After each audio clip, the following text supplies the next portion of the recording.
Hey guys, welcome back to the channel and welcome to the return episode of Shane's World. Just a little bit of a quick update before we get started here. Where have I been for the last 3 weeks?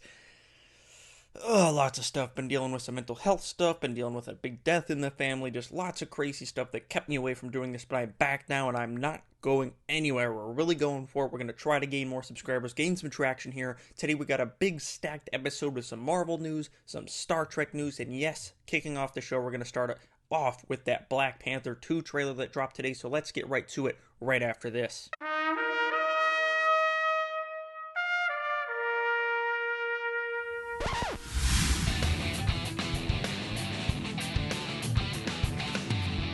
First up, as I just mentioned, we are going to talk briefly about the Black Panther Wakanda Forever trailer that just dropped today. I thought it was a really good trailer, similar to that first one. I think it's going to be a really good movie, possibly one of the best of Phase 4. The only real competition it has, in my opinion, is Shang-Chi and Spider-Man No Way Home, because the last two entries of the MCU movies have been kind of a little bit iffy, but this one I think is going to be really good. I think that long runtime is definitely going to help.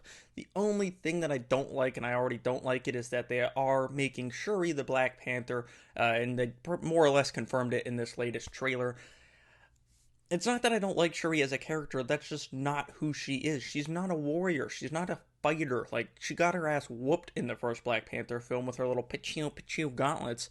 It's just, there's so many better choices. If you wanted to do a female Black Panther, you could have made like Okoye or Nakia the Black Panther over Shuri. I know Shuri becomes the Black Panther after T'Challa in the comics, it's just, I don't know, it just doesn't feel like the MCU rendition would become the Black Panther. It doesn't seem like she would be very interested in becoming the Black Panther, but now it looks like they're definitely doing that. But outside of that creative choice, I think this film's going to be fantastic. Namor looks awesome. He's got his little wings on his feet. And just, I think this movie's going to be great. I think it's going to be awesome. And I'm all for Ryan Coogler directing Secret Wars after this. But we'll have to wait and see. Black Panther tickets are on sale now. So make sure you get them so we can talk about that movie when the time comes next month. We're just a little bit over a month away. Can you believe that? Just a little over a month away. Now we're going to jump into some Star Trek news. Star Trek 4 has kind of been in some like creative gestation for quite a while. Like, there was a female director working on it for some time, then Quentin Tarantino was working on a version at one point in time, and then they got Matt Shakman to come on and do it. It looked like this was finally happening. It was scheduled to come out next year, I believe, and then of course Matt Shakman left that project to join the MCU and direct Fantastic Four, and now they are actively looking for a new director right away, it seems, because the film has been pulled off of Paramount's slate. And this is kind of a bummer because I really like those new Star Trek movies. The second one's but the first and third one I think are really damn good. And Paramount has been on a roll lately with things like Top Gun, Smile. Like, they've been on quite the momentum kick right now. And I thought Star Trek would be a good way to continue that next year. But now it looks like this film isn't happening. And honestly, at this point, I don't even know if you should make it, because it's, what has it been already? It's been 6 years since Star Trek Beyond, and by the time this one comes out, if they started shooting it like right now, it'd be like 8 years. It's like, I don't know, maybe just try a new take or something. People really like what they're doing on Paramount Plus. Maybe try to spin off some of that into a feature film. But it just looks like the J.J. Abrams Star Trek universe might just be dead. It might just be a trilogy, and that's that, which is a bummer, but it's kind of okay at the same time. Enough time has passed, so it's like, all right, fine. The next story we're going to talk about is Planet of the Apes. Very big sci-fi episode this week, I guess, because they have revealed the title of the next film. It is going to be called Kingdom of the Planet of the Apes. It's going to pick up several years after the last Planet of the Apes film. Not directed by Matt Reeves, this one. It's directed by, oh my god, what is his name? Well, I can't remember, but he did the Gambler. Was that the Mark Wahlberg film? That was his last film. But, like, he has a pretty solid resume, so I'm curious to see how this connects to the Caesar stuff that we saw in the last Planet of the Apes trilogy. This is, of course, the first one under the Disney umbrella, and they cast Freya Allen from The Witcher to play the star of this movie, so that casting alone gets me excited, and I love the last few Planet of the Apes films, so I'm definitely going into this with high expectations, and I hope they are met with, like, the creative team switch, the company switch, different storyline. I hope that it can live up to the expectations of the great trilogy of Planet of the Apes films that we just got more recently. jumping into a not sci-fi or big blockbuster franchise that I'm a very big fan of, it was announced that a new American Pie film is on its way. It's being developed by someone from the Insecure team, which I hear is a great show. I haven't had a chance to watch it, but I really should because I love Issa Rae. And someone on there pitched this idea, and they are now writing the script to a new American Pie film. It's not said if it's a reboot, a remake, a continuation with the original cast. It's not said what it's going to be. I kind of hope it's with the original cast, because if not, I don't know if I really want to see this franchise continue all that much. I do like some of the spin-offs, like what do you got? You got Bandcamp, Naked Mouth, Beta House, Book of Love, and Girls' Rolls came out last year.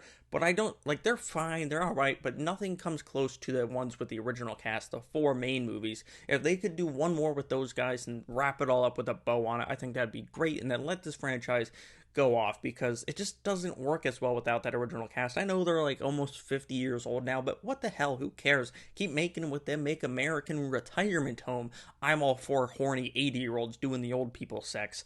So I'm excited for this movie, but at the same time, I think I need some more details before I get really excited. I think it's a smart choice with the creative behind it, but we'll see as more details come out how I truly feel about this news. Now, speaking of big news, we're going to jump right back into the MCU for our last 2 stories on this episode. The first one up is that Armor Wars, the long gestating MCU series that we haven't heard much about at all since they announced it 2 years ago at this point. And they didn't really talk about it at D23. All they said it was kind of a follow-up to Secret Invasion coming out on Disney Plus, and that was about the only details we got. But now it's been announced that it's no longer happening on Disney Plus. It will now become a feature film and release in theaters. No release date yet, but you'd have to assume probably 2024. And James Rhodes, of course, Don Cheadle, will be returning. And there's speculation that White Vision will show up in this. Justin Hammer will show up in this. There's speculation online that an AI version of Tony Stark might show up in this, played by Robert Downey Jr.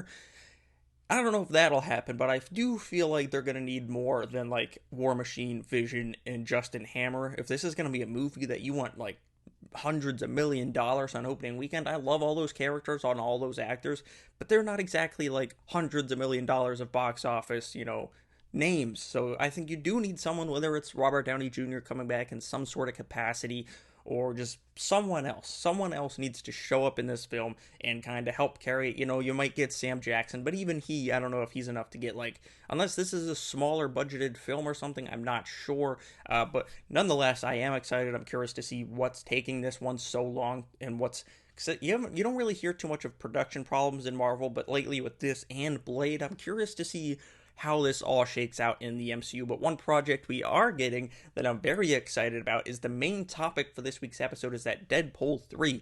We got the official announcement that it is coming, and that's just not it.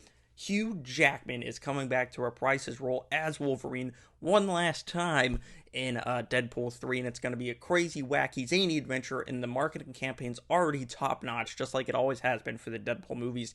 I'm so excited for Hugh Jackman coming back. It's okay. Logan's one of the best comic book films of all time. It's okay that exists and this exists at the same time thanks to the multiverse. And do I think this will be Hugh Jackman's last time playing Wolverine? No, I really don't. I guarantee you that he at least shows up in Secret Wars in the big battle, because they gotta measure up to that big endgame final battle. So I bet we're going to see all sorts of characters from the multiverse coming through. The Spider-Man will come back, he'll come back, some other X-Men will be there. I don't think this is the last time we'll see Hugh Jackman as Wolverine. I think, how cool would it be in Secret Wars to see Hugh Jackman's Wolverine fighting alongside a new Wolverine, whether it's played by Zac Efron, Taron Egerton, whatever, and truly passing the torch to the new Wolverine on screen in front of all of us in 2025. I think that'd be awesome. I'm so looking forward to Deadpool 3. It's the start of Phase 6. Phase 6 is bonkers, man. Deadpool 3, Fantastic Four, 2 Avengers movies. Presumably Shang-Chi 2 somewhere in there, and a couple other projects along the way. I can't wait for this movie. It's probably my most anticipated film of 2024, above Fantastic Four. This news broke my melon, and it broke the internet as well. So what do you guys think of all this news? Did you watch the Black Panther trailer today? What do you think of Hugh Jackman coming back? Do you think we'll ever see Star Trek 4? What are your thoughts on all that and the other news stories we touched on this week here on Shane's World? And real quick, make sure you subscribe if you haven't already. But for those of you that are subscribed, thank you for sticking around the last few weeks. I know I've been a little wishy-washy the last few months, but I'm back now, and I'm not going anywhere. We got lots of content planned, so make sure you subscribe and share the channel so we can keep gaining more traction. Thank you all for watching. I'll see you guys right here next time.